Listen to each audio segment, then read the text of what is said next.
Hey there metalheads, welcome to another episode on Iron Hordes, another episode of Album of the Week, where I take an album from my collection or grab an album which has just been released and review it and say what I like and don't like about this particular record, if any. This week's episode is a return to Italian shores, our neighbors, and I'm reviewing a new album which was released on the 19th of February. I was really looking forward for this album. It's a band that I knew already beforehand, so I knew what to expect more or less, but let's go straight to the review and see if it did stand up the test like the previous album released by this band, which I really love. So without further ado, let's go straight to the album. Let's go.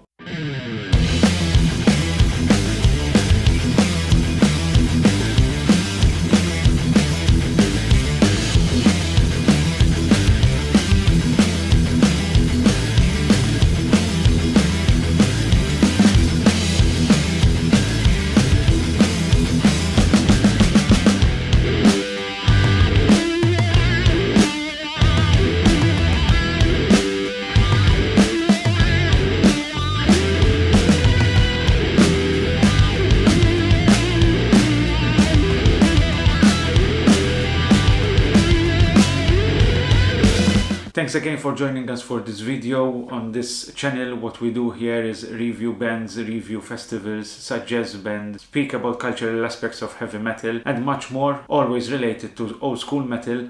So if that is a subject of interest to you, please consider subscribing, liking, clicking on the bell, sharing the video on social media and with your friends. It would really help us out to reach new metalheads. The album for this week is titled Nothing Louder Than Silence, and it is released by the band Angel Martyr from Italy, as I said, and released with the label Iron Shield Records. As many locals know, in April of 2020 I had planned an event with Angel Martyr, playing in it, an event obviously in Malta. We had another two bands who were supposed to play on that day, which were Vulture's Vengeance, also from Italy, and Sin Starlet from Switzerland. Go check them out if you haven't listened to them yet. And basically this gig is currently on hold because of the pandemic.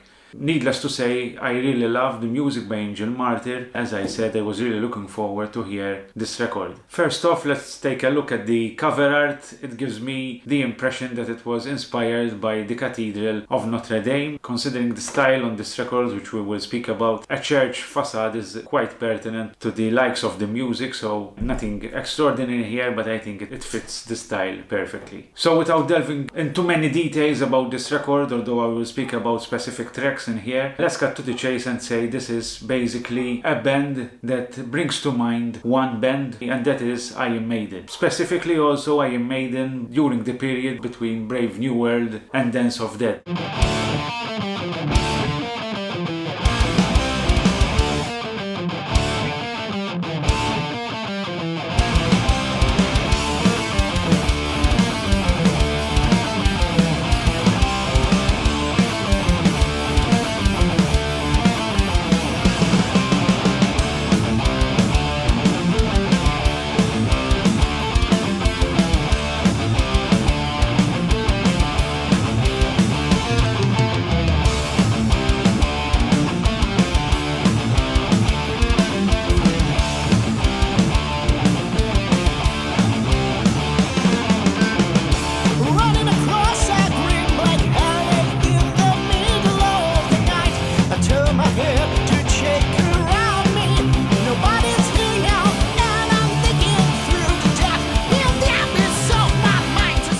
This album would have been released by Iron Maiden at that time, it would have fit perfectly in the period between these two records by Iron Maiden. Vocals by guitarist also in the band Tiziano Hammerhead Sbaragli, has that vocals of Bruce Dickinson all the way through. Soaring vocals, high-pitched, really good vocals. He used to play also with a band I mentioned in one of my previous videos, which is Atro's Grave. Again, another band that you should check out, and that's why I mentioned these bands, because I'm hitting a specific review of an album here, but at the same time I'm giving you options with regards to other bands, so go check them out as well. Dario Rostix Rosteni on bass, Similar style again to Steve Harris, the way he plays and the tempo of the music and the rhythm. Niccolo Vanni on drums perfectly captures again the rhythm of the music. Nothing extraordinary here, but he does his job very well. If I had to criticize something from this album, it would be that I would have put the sound of the drums a bit higher in the mix, but it isn't something that is a make or break thing.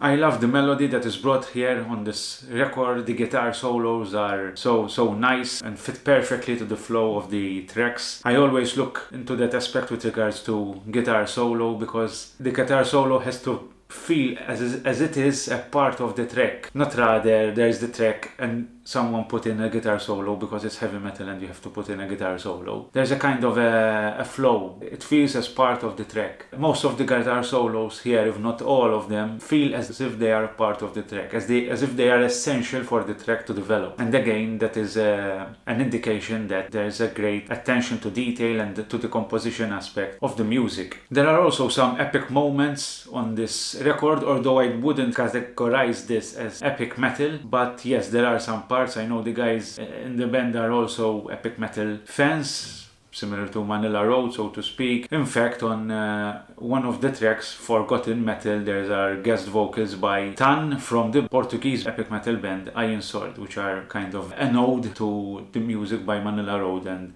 Mark Shelton, rest in peace. There are also hints of some US power metal influence, especially on the track Climbing the Walls of the Abyss. At the beginning of the album we also have an acoustic intro which really set things up for the rest of the album. Again, as I said in different videos before, I really love these intros if done with a certain thought in mind. They really are that kind of introductory chapter towards the whole album, and even interludes. But I spoke about this in previous videos. If you go check them out, and you will hear my ideas into more detail about this aspect. The album closes off with a 12-minute track, the longest track on the record, titled My Name is Legion, which really reminds me of the track Rime of the Ancient Mariner by Iron Maiden, even including the midsection narration as well. So all in all, what you get here is an album, as I said, reminiscent of early 2000 Iron Maiden with some US power metal and some epic metal thrown in. So it perfectly fits the taste of that old school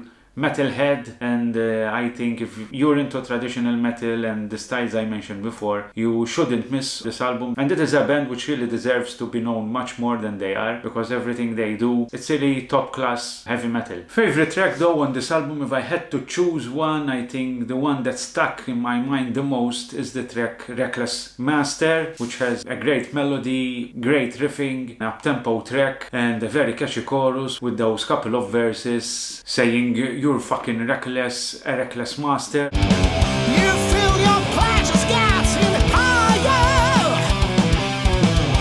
Pull your ropes until the end. You're fucking reckless, reckless, reckless master, reckless, reckless master, reckless, reckless master.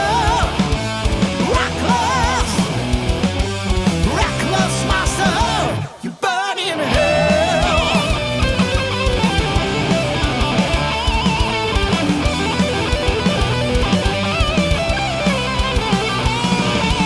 Think about where you're from as you've reached this state of mind. Look inside your brain and heart. You know the answers, but you think you're blind. You try to fill your inner void. You spend some time to hold the world. Oh, but I can imagine those verses being sung and shouted by a crowd during a live show by this band during this track. So it is one of those tracks that really captures a crowd's attention during a live gig and helps with the interaction between the crowd and the band due to these catchy choruses and easy to remember verses. So that is all for this week's Album of the Week. There are links to the band's merch in the description, also affiliate links which you can use. We get a small commission to no extra expense for you. As I always say, support the bands. They always need your support, be it physically and financially, especially in these difficult times, as I said, with no live gigs and no income whatsoever. And you will surely understand that recording these albums and doing all this stuff costs a lot of money, so Now it is up to you to support the bands. There's nothing for me more to add. I remind you, if you like this content, please subscribe and share our videos on social media. Until the next episode, stay safe and metal on. Cheers.